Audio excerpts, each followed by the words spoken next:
বন্ধুরা, এইমাত্র বাংলাদেশের দর্শনা সীমান্ত পার হলাম। এখন ভারতের দিকে এগিয়ে যাচ্ছি। আমি এখন ভারতের সীমানার মধ্যে আছি।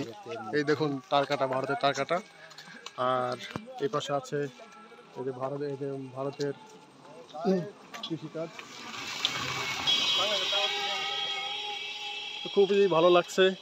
এই প্রথমবার আমি যাচ্ছি, দর্শনা গেদে বর্ডার হয়ে। বিগত আমি 2বার গিয়েছি, সেটা বেনাপোল দিয়ে, এবং বেনাপোল ওইভাবে কোনো ঝামেলা হয়নি।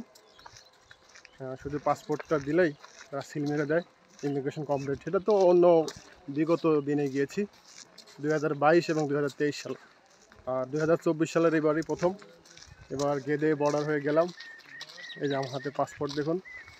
এটা তো অনেক প্রশ্নের মুখে পড়তে হয়েছে, অনেক সময় জেরা করেছে আর কি।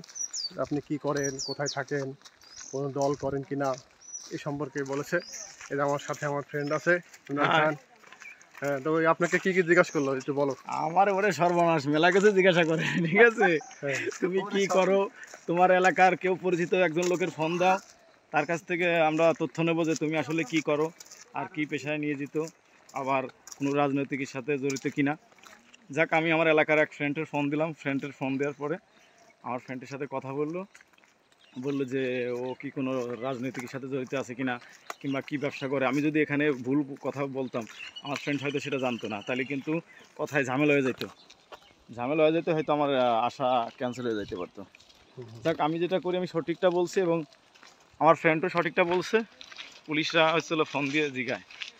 তো এখন নতুন যারা আসবে তাদের সম্পর্কে তারা কি তুমি তো বলছোই, নতুন যারা আসে তারা তুমি একটু বলো। তুমি তো সাংবাদিক মানুষ, তুমি একটু ভালোভাবে বললে ভালো হবে। আমি তো আসলে অত কিছু মনে থাকি। আমি তো বললাম, তারপরে তুমি কিছু বলো। আচ্ছা ঠিক আছে, যাই হোক, যে বিষয় যে যারা গেদে বর্ডার হয়ে আসবেন তারা অবশ্যই এনওসি অথবা আপনার পেশার যে প্রমাণপত্র, সেটা, ব্যবসায়ী হলে ট্রেড লাইসেন্স, স্টুডেন্ট হলে স্টুডেন্ট আইডি কার্ড, এবং অন্যান্য পেশার যদি যার হয়, যার যে পেশা সে সেটা নিয়ে আসবেন, তাহলে কোনো সমস্যা নেই।